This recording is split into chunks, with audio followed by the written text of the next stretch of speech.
morning. I'll try not to bore you too much here this morning. I'll give you a little bit of my background.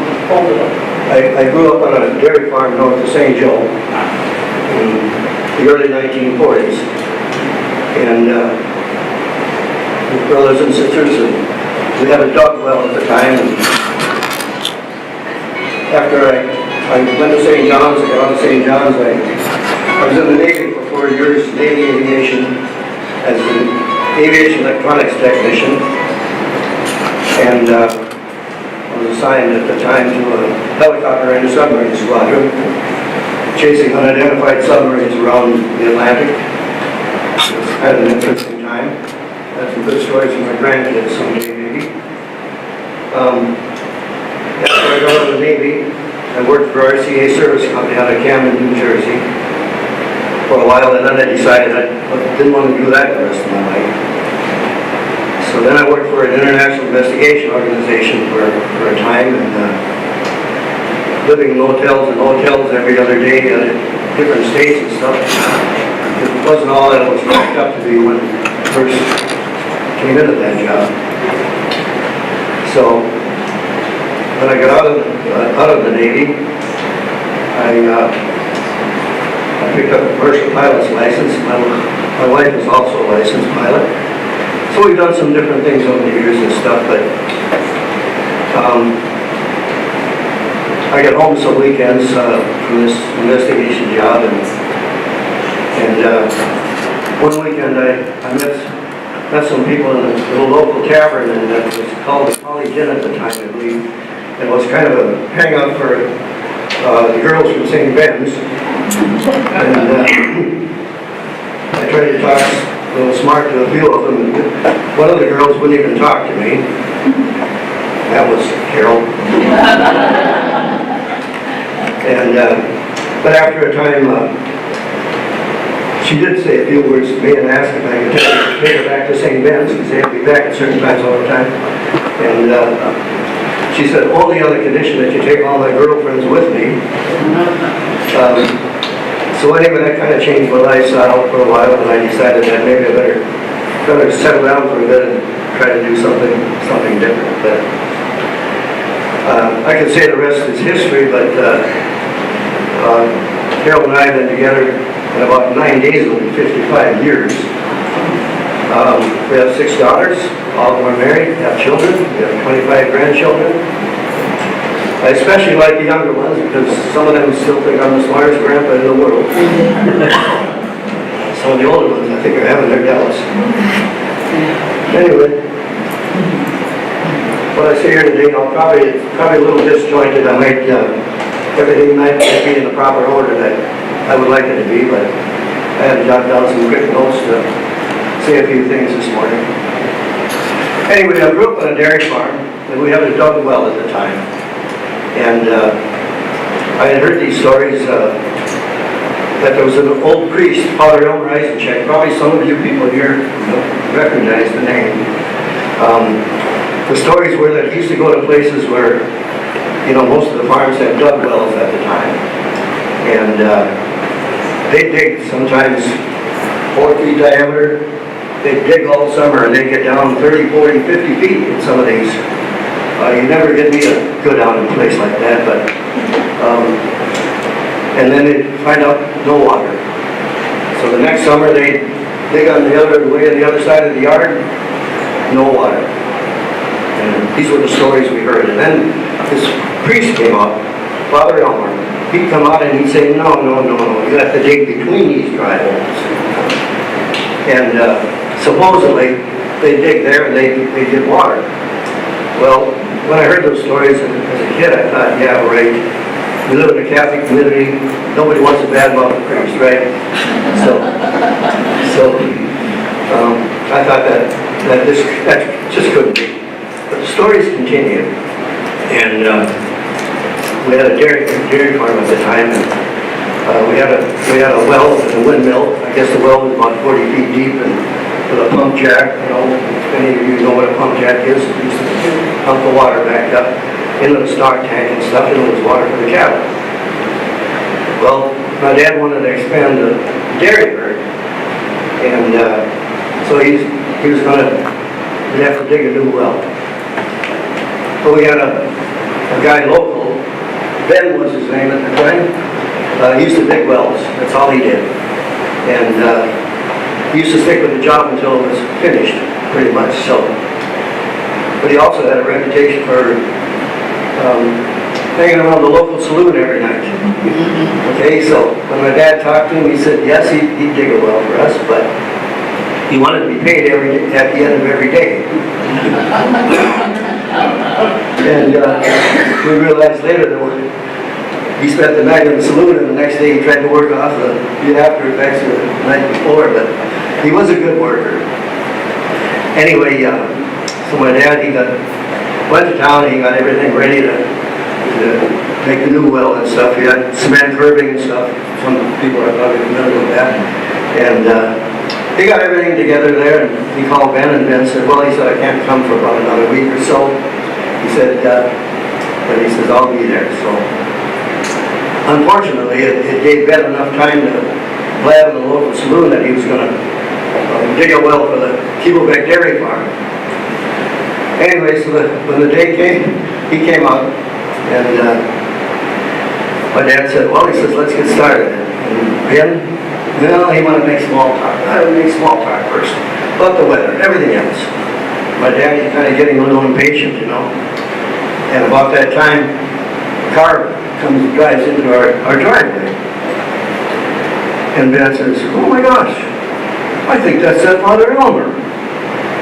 Oh, my dad looked at him and said, and how might he have found out about this? Because I had asked my dad before if he were going to get one of those water finders. My dad says something like, yeah, when pigs fly. So, anyway, Father Elmer drives in the yard, and Daddy's just glaring at Ben.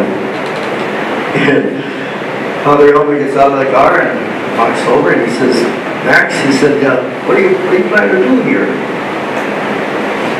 Even as a young boy, I thought, well, it was pretty obvious what we're going to do here. Got the stuff to dig a new well. And Dad said, well, he said, kind of looks like we're going to dig a well, doesn't it? And my dad said, yeah. And Father Elmer said, well, he said, how about having me look around here a little bit first? He said, my dad had already made a circle in the grass where they were going to dig. So Father Elmer, he went back to his vehicle and he ground out some kind of Y-shaped willow branch of some kind. And I know at the time I thought, geez, it'd be a little thicker than that, it'd make a good slingshot. So Father Elmer, he took this willow branch, and over the years I made a variation of that, but he took this willow branch and he walked around. And he's walking around, and all of a sudden this thing went down to the ground. Everybody's kind of watching that. And he made a few more circles. He said, no, Max, he said, I'll tell you what. He said, you got it marked here. He says, but this would be a much better place over here, he says, with this so-called housing lot. So my dad says, well, he said, okay, that's even closer to the barn. He said that'd be okay with us. He said, but he wasn't going to give any extra words for Ben to take to the saloon that night. So he said, well, Father, he said, if you say there's water over here, but there's no water over here, he said, then maybe you can tell me how deep it is too.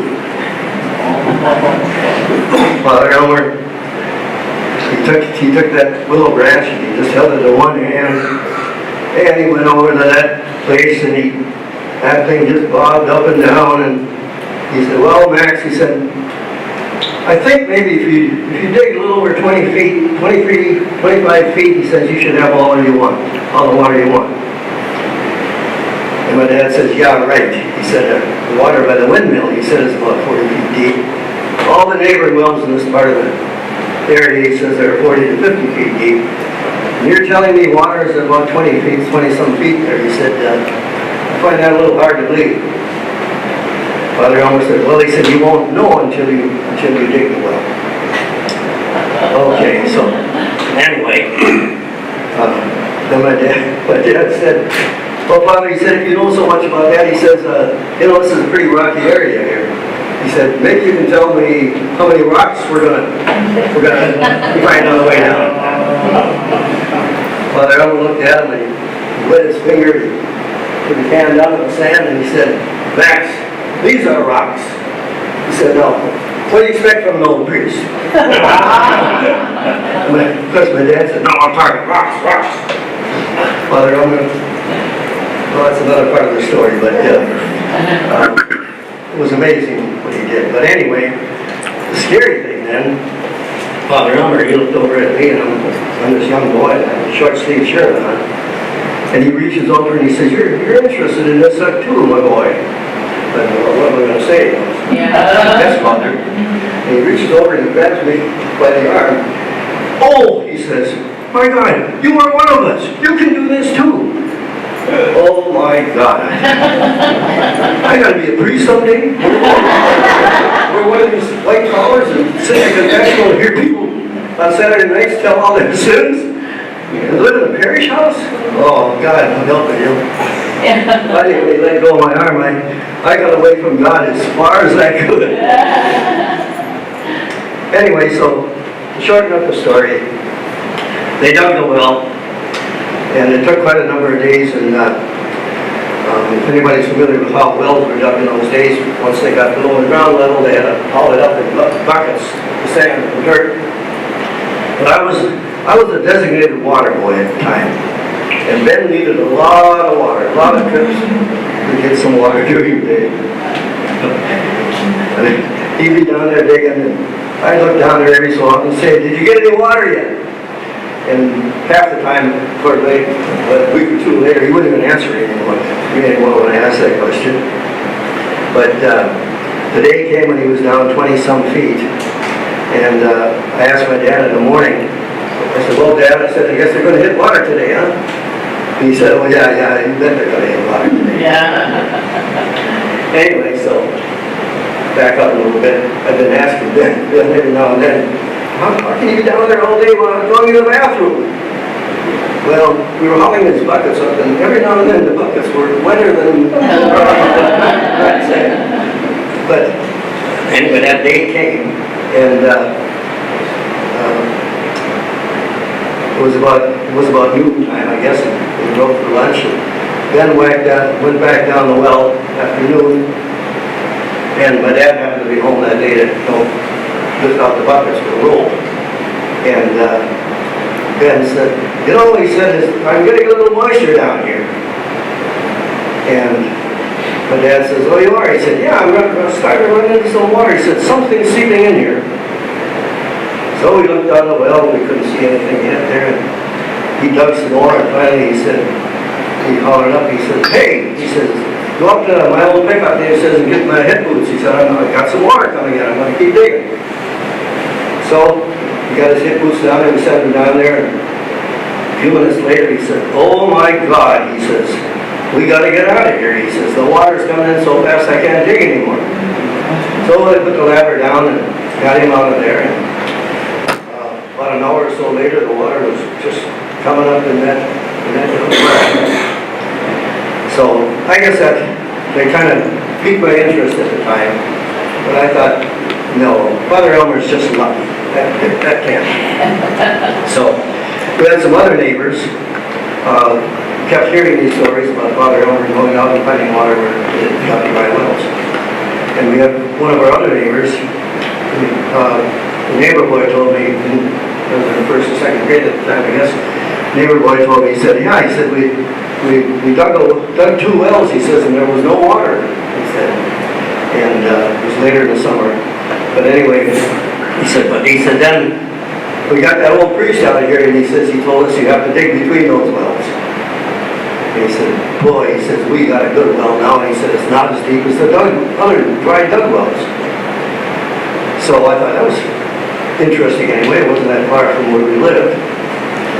And I asked my dad that evening if I could take the old pickup truck and drive over there. And I'm sure he didn't have a driver's license at the time, but he said, well, if you take the back road, yeah, but you'll be back before dark. Oh, yeah.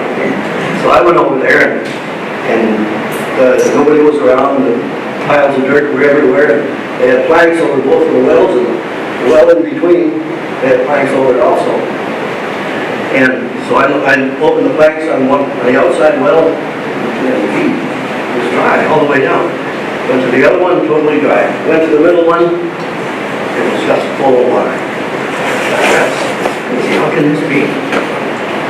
So anyway, that's kind of how I got started. I went to a few of these places, and one night, late afternoon, my dad said I could drive over to the other place that had happened. I went over there, and nobody was around.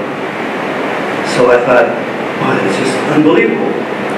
And I looked around, and here's a little wretch laying down there. Father Elmer must have left it there. So I thought, I saw how he held it and stuff, and I thought, I gotta try to figure this out, if this is possible. So I picked up that willow branch, and I walked around the wells and all the wells, and nothing. And I walked past the good well, and nothing happened. Finally, I said to myself, so there's nobody around, I said, okay, God, if there's anything to this, you show me. So I took that willow branch and walked past the good well. And I had my eyes closed. I thought I was alone. But I had my eyes closed, somebody snuck up behind me and just pushed down on that willow branch. And I opened my eyes. And I'm alone. Holy crap. I took that little branch and I tossed it aside. I got back in the truck and went home. And I had a hard time sleeping that night up there. But I did the same things at different places. And sometimes people would see me and, you know, they'd call and say, gee, can Jim come over and find us water? And I was younger at the time. No way there to do that. But where should I start? I'll start with, okay, after we were married, had a couple kids already.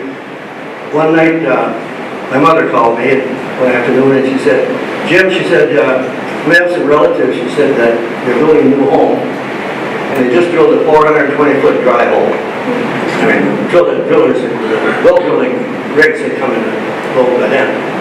And she said they're down 420 feet, they got a dry hole. And I said, yeah, that happens sometimes, Mom.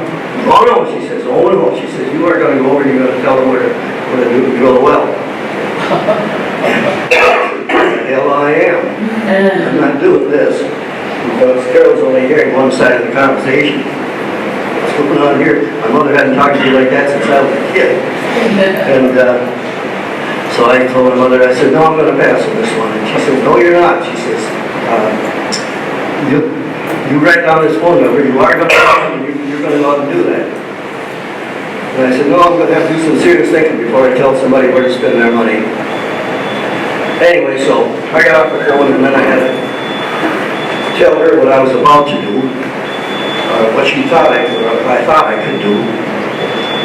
And she said, well, you can go ahead if you want, but I'm sure as heck not going with you.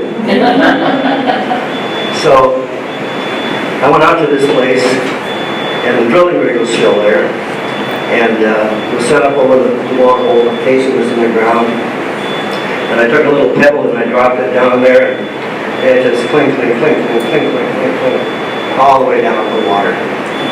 So I said, okay, I'll look around, and I said, but I don't know if I don't know if I can help you or not. I said, sometimes people think I can sense an underground water pool, and I said, I don't know if I can do that for sure or not. I said, but I'll try it. What else are you going to do here? The house is going up. So I walked around there for a ways with a dowsing rod. By this time I had made my own because I thought, I'm not going to go to somebody's place and cut a branch off a tree. It looked like one of these old country folk. Because by that time the geologists, they always depicted water dowsers as hillbilly, ignorant, illiterate country folk with a corncob pipe and a whiskey in their back pocket, you know. And I thought, I'm not going to do that. I'm going to try to see if I can make something myself that'll give me the same kind of reaction. And so that's why I came up with this dowsing rod. But at any rate, I walked around this place for a while, past the 420-foot dry hole, and I could only find one reaction zone where I thought I was sensing something. But the problem was, it was about 15 feet away from the dry hole. But that's how I could sense, and I told him, I said, I don't know. I said, but what are you going to do? You got to drill some more. Well, as it turned out, the well driller came out, and it was on a Monday morning, I guess it was. And he said, well, he says, okay, we're gonna drill down some. He said, that owner, he said, no, he says, I don't want to drill here anymore. He said, and the driller said, well, he says, you got to have water here, your house is going up. He said, yeah, he said, but we're down 420 feet, it's a dry hole, I want to try somewhere else. And the driller says, well, where do you want to go? You know, I'll drill where you tell me. And the guy said, well, he said, try over by that flag over there. The driller looked over there and he said, no way am I going to drill there, we got a 420-foot dry hole here. He said, no way am I going to do that. And he said, well, he said, I had this Kubelbeck from St. Joe come out here, and I told him that you probably wouldn't want to drill that close to the dry hole. And he said, but Kubelbeck said, well, if he doesn't want to do it, maybe you can get a different driller to do it. Oh, no. He said, it's your money, we'll drill there. But he said, you're wasting your money. Well, okay, as it turns out, they moved the drilling rig, he and his crew moved the drilling rig, and he left his two drillers there, left his two drillers there, and said, well, he says, I'll come back and do it, he says, and he said, we'll do some more talking, he said. So, all right, they started drilling, and they got drilled down a ways, and something busted up. A hose broke on the drilling rig way up on top, and the water just blew out of there, so they shut the drilling rig down, and some of the neighbors, next door neighbors, were kind of watching that, so they walked over and asked them what happened. Well, they said, we must have blew a hose out on top. So they climbed up the drilling rig, and there was no broken hose of any kind. They started up the drilling rig again and put some more pressure down the blower hole, and the water just shot out of the ground. Anyway, I'll chart it up. All right. Anyway, so at 50 feet, they got 40 gallons a minute, and it was right next to the 420-foot dry hole. And if my arms would have been twice as long, I could have reached both well cases, the dry one and the good one. And I thought that was pretty impressive. I mean, hey, talk about God's luck. But I will start with that. Okay, about 2 weeks later, somebody from Roscoe, Minnesota called me, and he said, Jim, he said, I just drilled 7 dry holes on my farm. And he said, I got cattle here. He said, I gotta have water. And I said, well, yeah. I said, I don't know if I can help you, but I'm sure we'll try. I said, who's doing the drilling? Well, he gave me the driller's name, and I said, turned out to be the same driller that drilled that 420-foot dry hole.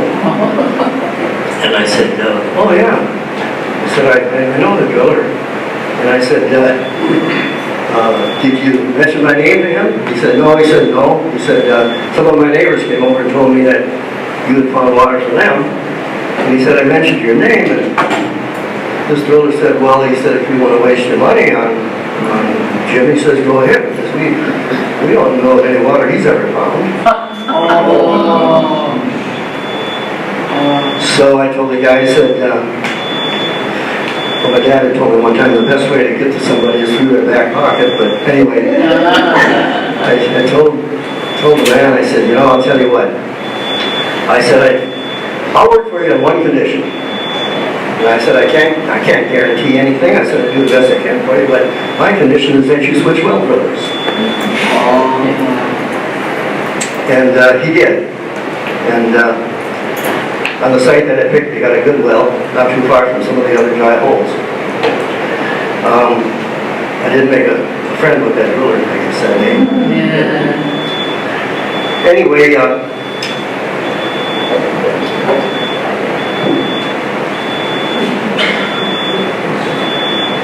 that's kind of how I got started. You know, at the turn of the century years ago, most of the farms had dug wells and stuff. But I think Abraham Lincoln, he signed the Homestead Act, I think it was in 1862. And it enabled settlers who were heading west or whatever, they were granted 160 free acres, provided that they would live on the land for 5 years and improve the land in some ways. Cut trees, farm, do whatever. They had to live on the land for 5 years. And after that, the land was theirs. Most of these early settlers settled along rivers and streams and creeks and ponds because they needed a water supply. But some of the best fertile land was places where evidently it was away from these streams and stuff. So they had to dig wells. And I think it was they think some of the German settlers that came over here were the ones who first introduced these landowners to water witching, which it's really, the accurate term is dowsing, but the geologists coined the phrase back in the late 1880s, I guess it was. The Salem witch trials were still in people's memory, and so some of these people, they couldn't read and write, but they could find water where geologists, professional geologists couldn't. So they said, these guys are nothing but a bunch of witches, water witches. And they coined that phrase, and the term is still in use today, but I don't care what anybody calls it anymore because we don't have to justify what we do.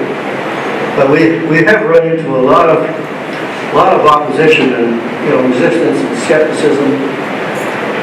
Like we all had skepticism. I did. That's how I initially got started in this, because I thought this is impossible.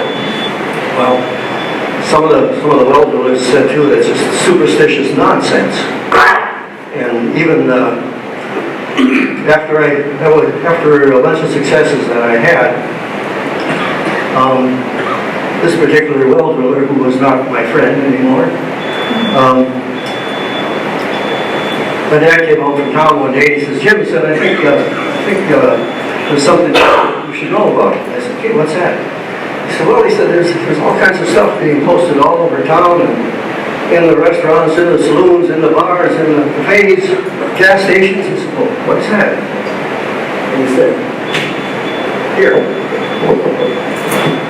before you hire a water witch, little pamphlets, put out the National Water Well Association from Worthington, Ohio.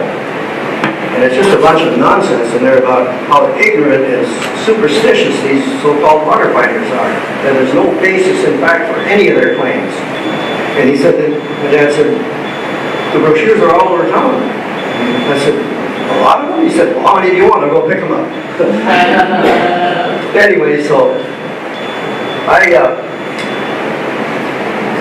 shortly after that, and I kind of know who ordered these out and who was posting and stuff, so after that I wrote to the National Water Well Association. The director at the time would put out this pamphlet, and he sent me a few letters, and he said, "There's no evidence on the face of this, not a shred of evidence on the face of this earth that you are finding water where other people can't." He said, and the well driller at the time was no longer my friend.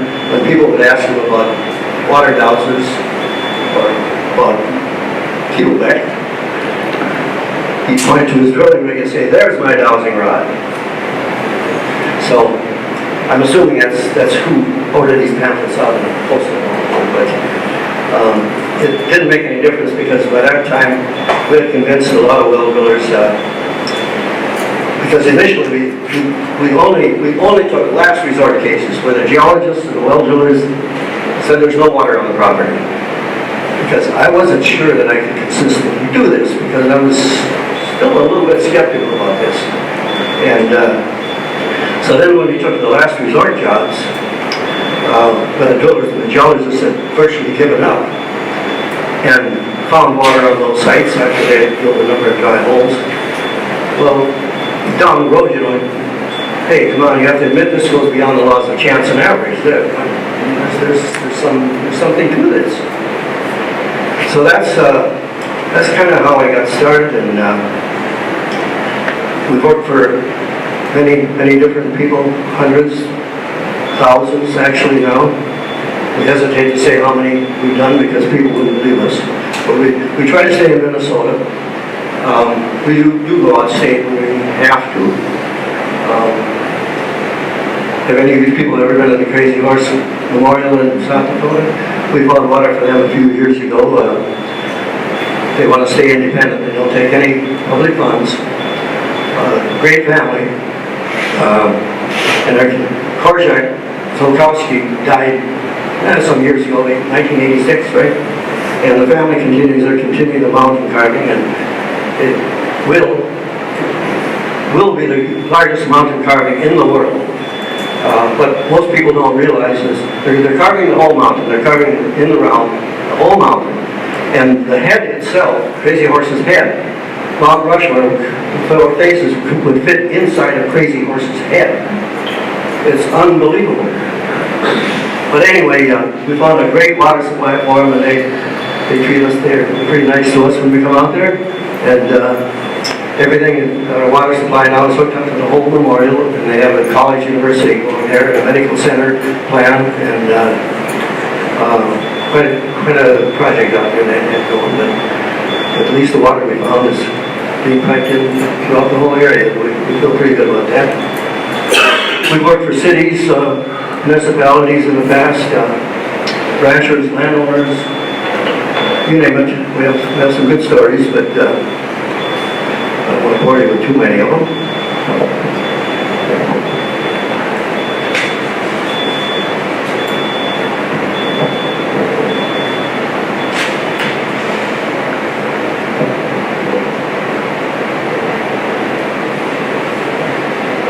Well, we're all different. We're all different. Most of you people here can probably do things or sense things that I can't sense at all. It's kind of a sixth sense, and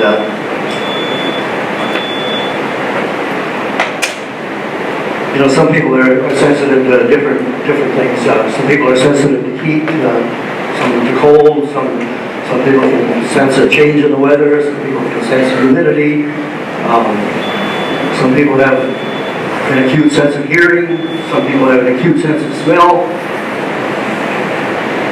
I think Carol is one of those with an acute sense of smell, because sometimes when I call home, I think she can smell beer over the telephone.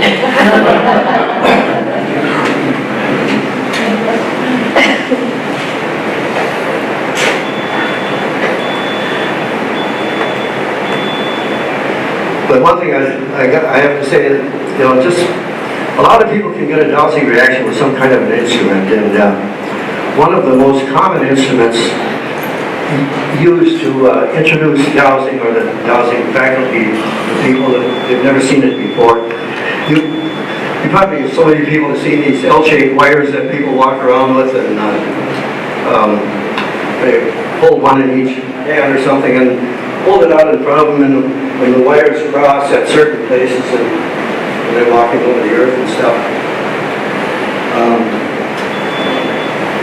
The problem with that is a lot of people can get a dowsing reaction with this simple type thing, but it takes a while for people to learn what it is that they're sensing. And the biggest problem with these angle rods, I call them, is that somebody's grandmother or mother-in-law tells somebody, you take these two wires and you hold them this way, you walk over the earth, and where those wires cross, you're finding water. Probably not. Probably not. What I've discovered over the years is that a lot of people can take these angle rods and get that dowsing reaction by walking over the earth. Some people can find underground water lines, cables, sewer lines, electrical lines, telephone lines. You can go to the cemetery, and these wires will cross over every grave. Okay, and somebody will say, oh, you're sensing bodies. No. You're sensing when the earth was disturbed from its natural state. That's what they're sensing. But the problem with that is somebody believes that every time those wires cross for them, they're finding underground water. Well, subsequent drilling might prove that that really isn't the case. But then they say, well, the well driller went through the water. No. Most well drillers are decent, honest people. I've been writing monthly articles for an international water-related magazine for the last 10 years. That would have been unheard of 40 years ago. Unheard of. But we work with more and more drillers now, and even the National Water Well Association has kind of backed away from their stupid little pamphlet. I don't think it's being published anymore. And at the time, when those pamphlets came out, I wrote to a couple of our state senators in Washington even, and I told them what was happening here. They wrote to the director of the National Water Well Association and asked him for a little bit of more of a background and proof of this nonsense that I claimed they were putting out. And they had exchanged letters back and forth and stuff, and I guess shortly after that they discontinued printing these little magazines, as far as I know.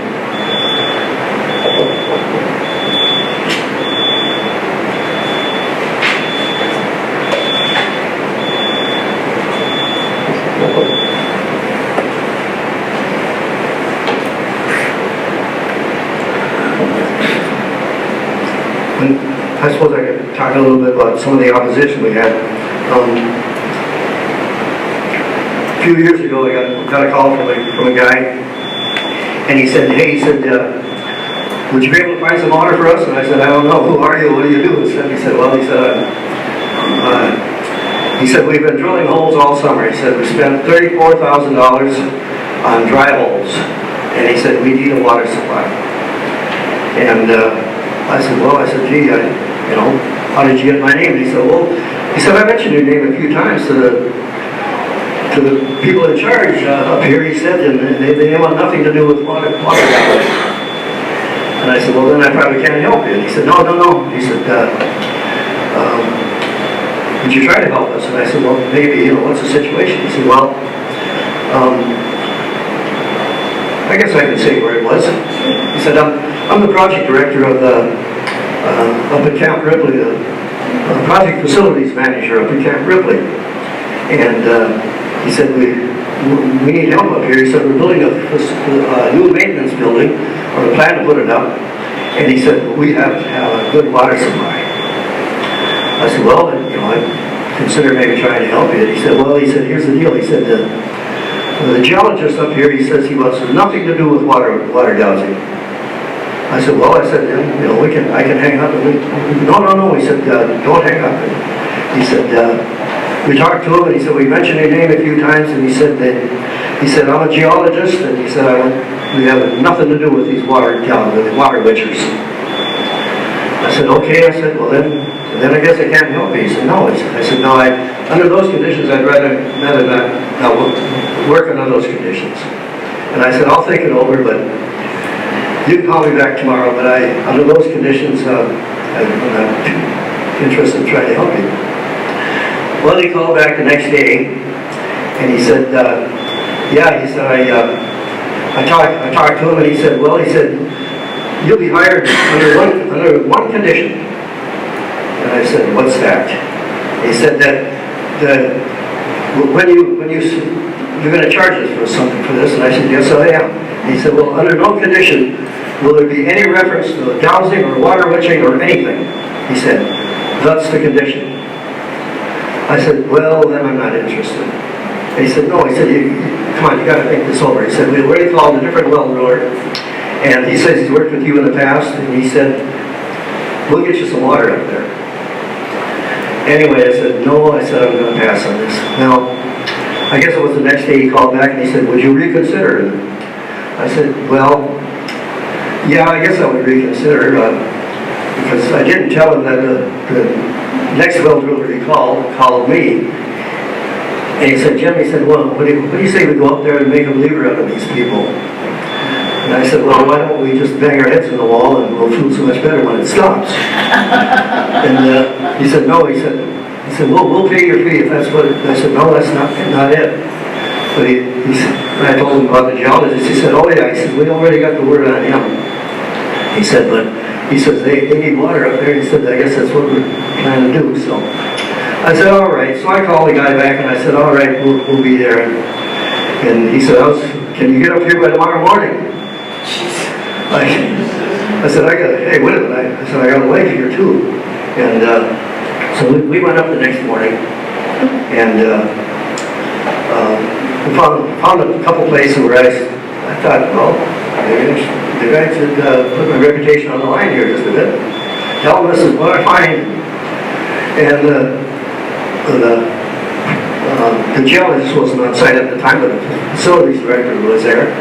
And he said, well, he said, that's interesting. He says, because right over there is where we drill a dry hole. Oh, jeez. Anyway, I said, that's my judgment. And I'd also told this facilities director, I said, I'll work for you on one condition. On my condition, too, then. I said, I want to be paid before you drill the well. I said, I want to be paid the same day I'm up there. Well, he said, how about the day after? He said, I said, okay. I said, I want to be paid. And I hadn't done that before in my life, but the night before I told him what I was going to charge him on. My trusty chainsaw head got pretty ill and I knew it couldn't be fixed anymore. And I thought, what I'm going to do, I'm going to charge them the price of a new chainsaw and about a year's worth of gas. And so I come up with a figure, and 2 days later the check was in the mail, and I think it was the day after that, the driller called me and he said, he said, Jim, he said, my drillers are on the way up there right now, he said, to set up. It was late afternoon. And he said, I'll keep you informed of what happens up there. And I said, well, they drill the dry hole, sure, not too far away from the one site I picked. He says, yeah, we know that. So, anyway, the driller called me about noon the next day, and he said, Jim, my guys went up there, he says, and they're on their way back. I said, well, what do you mean, they're on their way back? Did they break down? In the words he used, hell no, they didn't break down, they made a good well. Anyway, I asked him, I said, well, what are they getting out of it? He says, they think they're getting at least 500 gallons a minute out of it. And I said, oh, I can't believe that. He said, well, he said, neither can this geologist. And I said, oh, he was on site. He says, you bet he was on site. He says, because when my drillers got up there, he told them, he says, I'm going to be here every minute you guys are drilling. And he said, you know my guys, he says, with that kind of overseer there, he said, I'm sure that geologists got splashed up with some pretty muddy water today. Anyway, that was one of my experiences up there, and I thought it was pretty cool.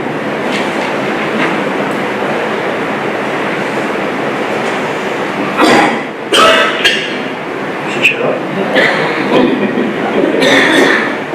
Look at me.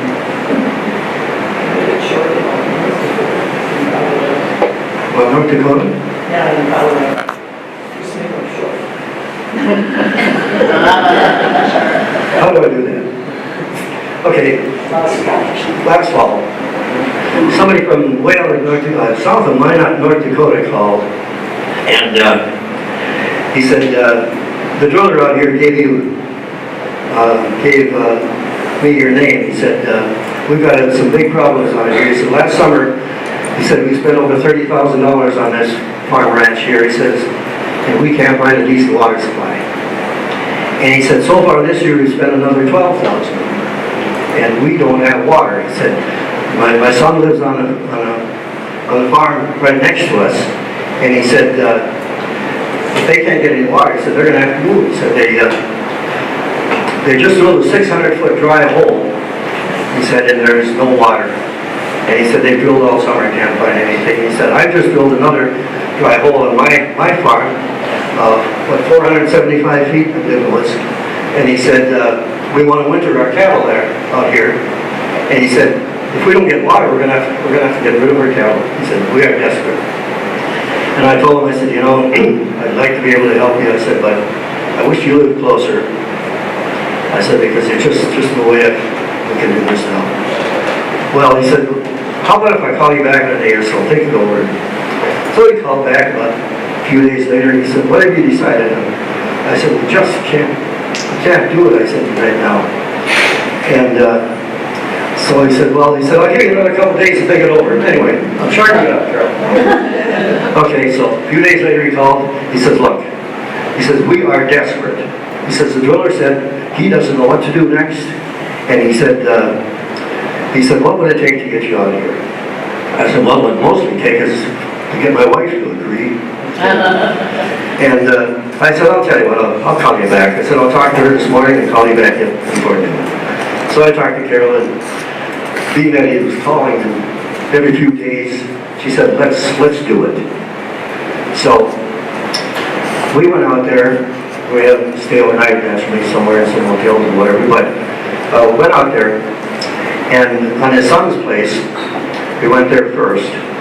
And I would say about, maybe 200 feet away from that 600-foot wall, I said something, and I thought, well, what am I going to do here? You know, that's all I can tell him. So, and then we worked a little distance away and found another one on his son's property, about another couple hundred feet away, on another site. And so then his dad says, well, he says, come over to my place. He said, I'll show you where I got my 475-foot dry hole.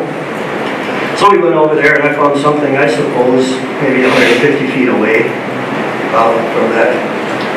Anyway, so we thought that's all we could do here, you know, and so we headed for home, and a couple days later he called, and the first words were, thank you, thank you, thank you, he said, my son, he said, drill the first site that you picked next to a 600-foot dry hole. He said they went down 60 feet, and he said they got all kinds of water. And he said, my son just can't believe it. He said, so then he had them drill your second site. And he said, we got just as much water on that second site. And he said, driller came over to my place, and he said, we went down 75 feet, close to my 470-foot dry hole. And he says, we got all kinds of water, and we're keeping our cattle there this winter. And that was pretty satisfying, you know. One more, that's it, okay. One of our daughters called me one day and said, Dad, she said, we just bought some property on top of a mountain out in Colorado. I thought, you did what? Yeah. She said, yep. She said, you ought to see the view, Dad. It's beautiful. And I said, oh, really? On top of a mountain? Yes, she said, it's just beautiful. I said, and you're going to build a home up there? Yes. Well, just so happens that financially, I guess they could do that. But I said, you have city water up there? Oh, no, Dad. She said, that's kind of why I'm calling you. I said, you did what? I was in disbelief.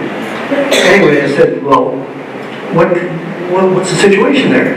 Do you have any neighbors up there? Well, she said there's a couple neighbors up there, but she said it's so hard to find water up there. She said they have an ordinance here in this place. Evergreen, Colorado? Yeah. It's so hard to find water up here that before they would grant you a building permit, you have to drill a well. And you have to have at least 1 gallon a minute and a large storage tank in the house before they'll even grant you a building permit.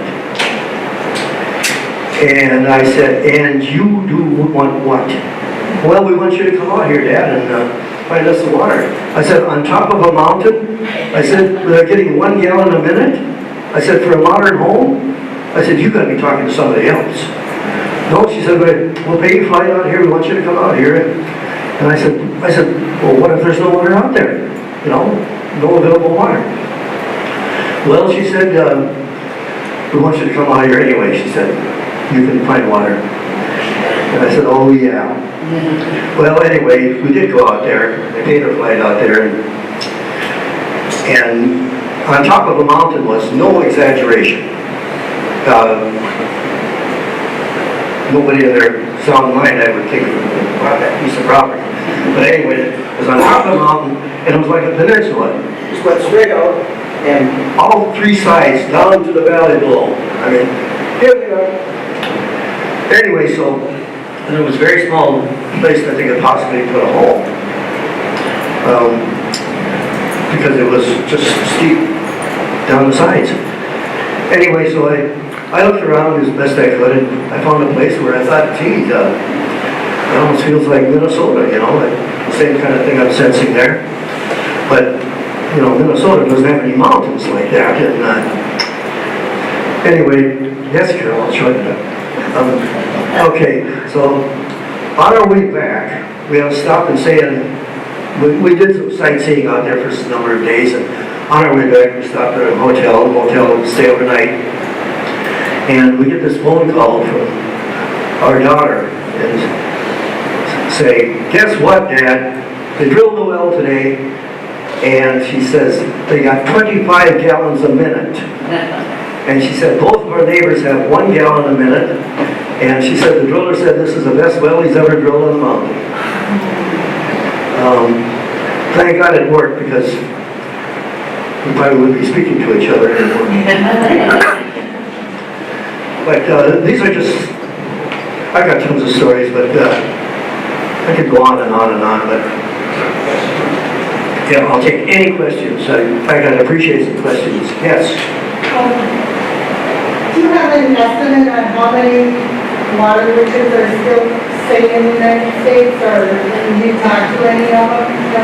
Is there an organization for water riches? There's an American Society of Dowsers out of Danville, Vermont, and they put out a quarterly pamphlet or journal quarterly. I joined them years ago, because I thought, my God, if there's a Society of Dowsers, maybe I can learn something here. As it turned out, the only thing I really learned was that a lot of fringe type people gravitate to these kind of organizations, and even some of the stuff they published, I thought, nah, I don't want to be associated with kooky people, and some people consider what we do kooky enough, you know. So, because what we do is, it's still an unexplainable human faculty in some people. The American Society of Dowsers, they claim that anybody can learn to dowse. Well, I'll go along with that to a point. I think most people can learn to dowse for something, because but they have to be shown and demonstrate how you get a dowsing reaction, but not very many people can consistently locate underground water. And a lot of times people say, "Well, Jim, you know, can you teach somebody how to do this?" I've never found anybody that senses the same things I sense. And it took me a long time to realize that, so for Father Elmer, what he was sensing, and it's more of the sense inside. These are just instruments. They're just indicators of what I sense inside. Something triggered when, you know, people say, "How does this work?" I think it's a combination of physical, I don't want to say psychic, because that scares people, physical and mental, because I can walk around all day and never sense any underground water until I concentrate on it. So it's got to be that type thing, and I don't have all the answers yet, and maybe someday I'll get them, but I'm not quite ready for all the answers yet. But yeah, you know, I always tell people too, even in this area, you can go up and down the countryside, and everybody and their mother-in-law is a water finder. Just ask them. Except when they get dry holes and stuff, then they say the driller went through the water and stuff. Well, we can't do that. We do charge for what we do. And I think that we can justify it, because if we can find somebody a lifetime water supply, after they've spent thousands of dollars or before on dry holes. I think it's only reasonable that we should be compensated, for our time and skill. Yes? When you're walking around with the rods that you work with, Yes. can you tell perhaps how deep the water is, like how it moves, or? I'm often asked that too, and then people often ask me whenever we do flag out a water flow, people say, well, which way is the water flowing? I don't know. And as far as depth goes,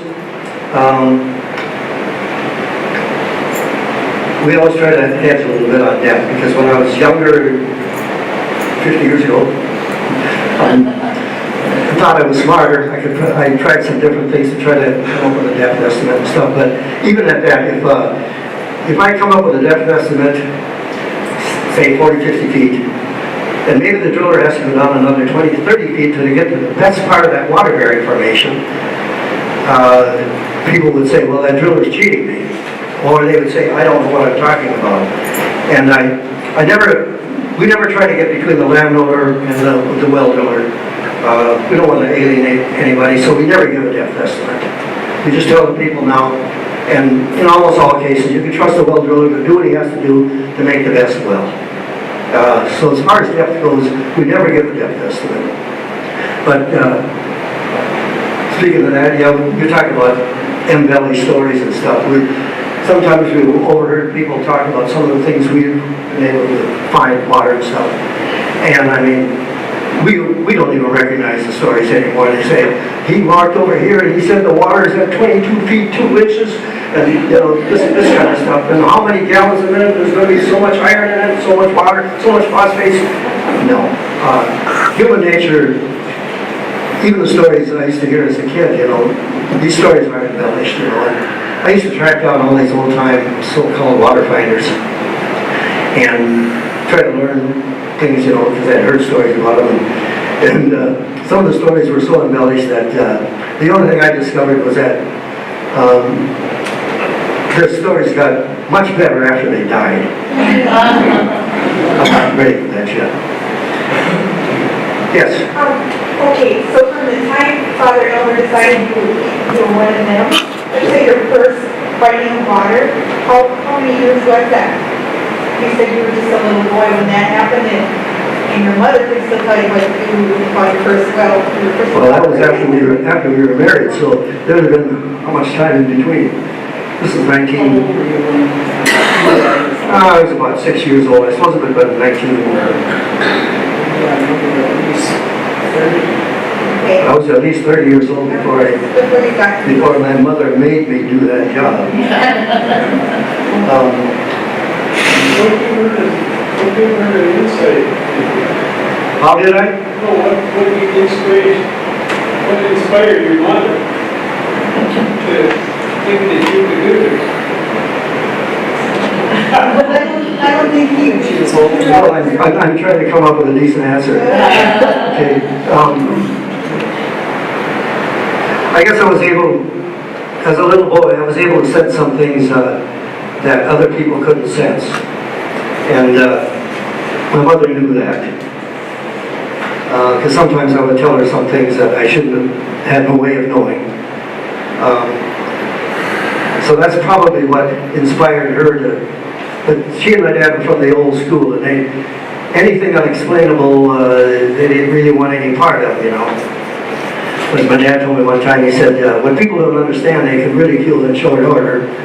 And he said, even in the early days of photography, years ago, he said, a lot of people accuse these photographers of working with the devil because they worked in darkened rooms, And even years ago, when my dad first bought a farm, he said they had no electricity out there, and the only way the electric companies would run electricity out would be if you get enough people to sign up to justify the cost of running it out there. But my dad went to all the neighbors, and they wanted nothing to do with it because electricity is dangerous. People die from that.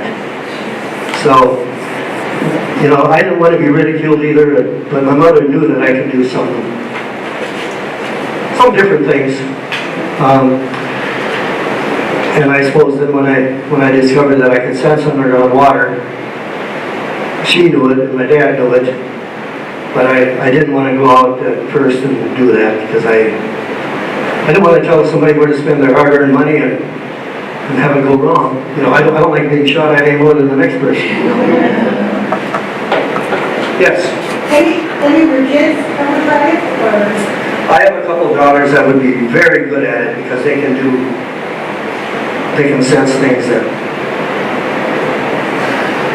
they shouldn't be able to sense. Yes. How do you start as an amateur? The way I started was to go to these different wells and try to see if I could sense something different over the good wells compared to the dry holes. That was how I got started. And it was probably providential that I did it that way. But, you know, a lot of people can do some, you know, get a dowsing reaction with some type of an instrument. But to get started, that's how I got started, especially with water. And, you know, everybody's different. Everybody can sense different things. You've probably seen some people over the years, they take a pendulum or something and they can think they can determine the sex of an unborn baby or things of that nature. But that kind of borders on the kookiness, I think, but there may be some validity to it. But to get started doing something, I suppose, if you could find some kind of an instrument that seems to work for you, that'd be the only thing I could tell you. I don't know what else to tell you. Any other questions? Yes?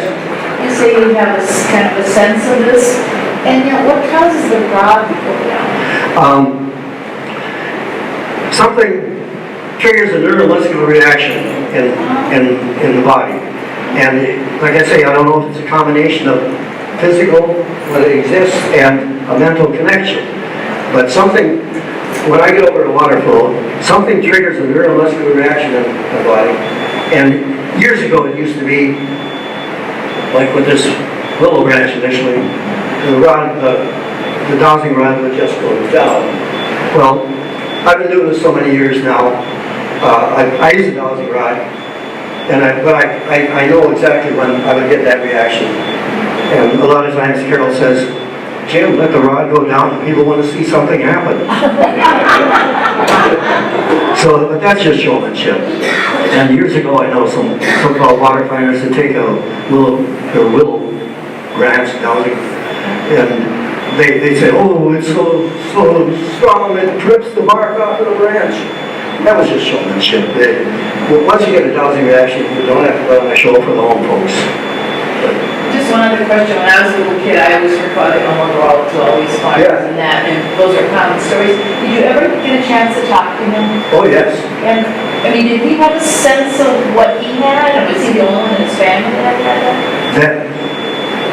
He had a sister that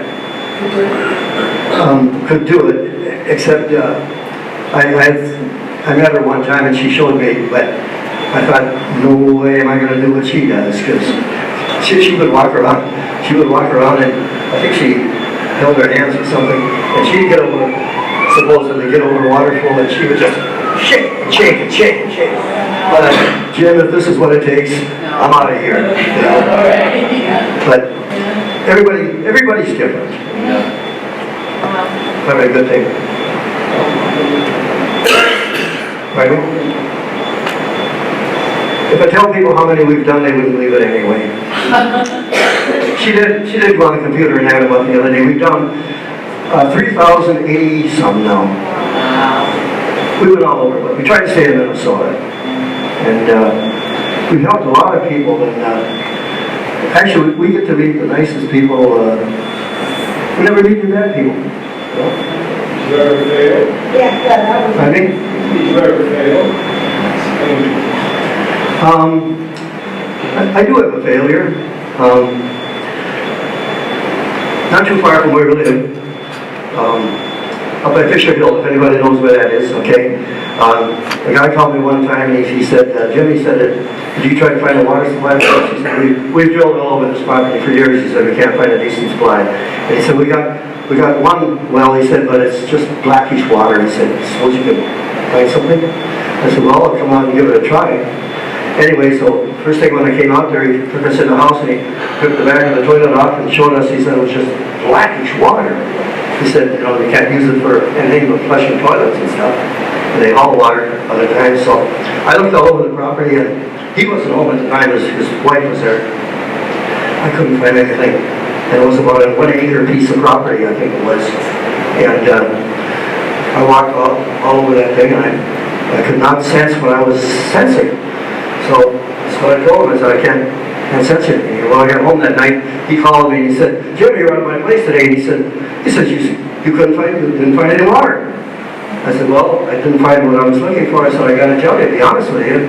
I said, that was my best judgment. Well, he said, I'm going to get somebody from Painesville. He says, I know the guy, he's a good water finder. Anyway, so he called about a week or two later. He said, Jim, he said, would you come back out here? He says, we just drilled another guy home.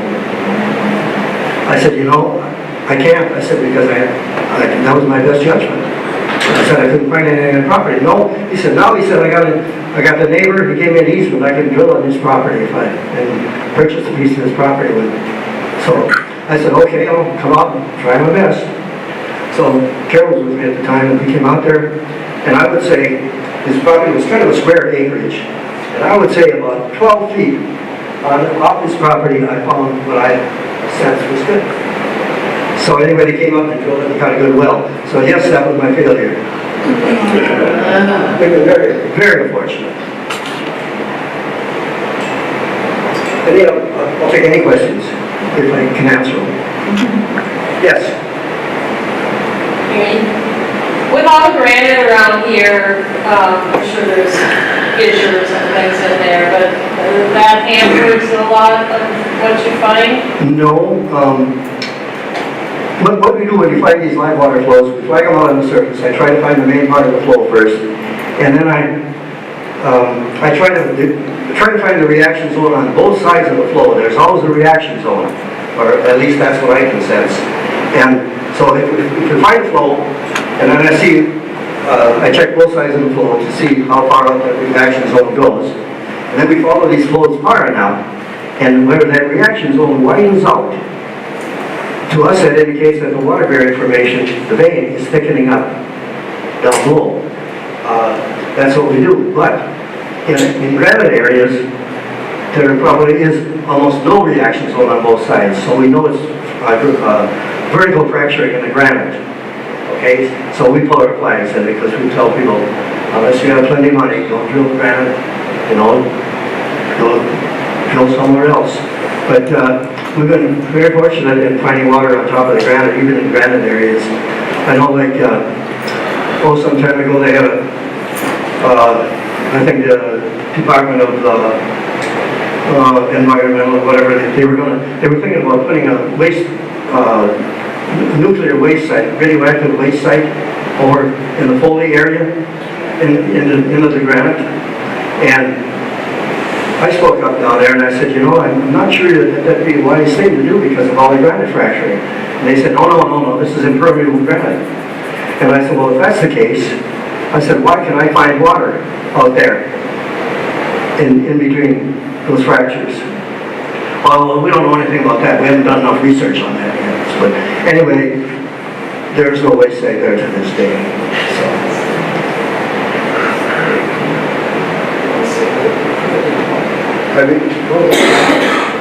Yeah, we found water for Golden Plum. We've worked for a number of cities, Sauk Center, all over, Little Falls.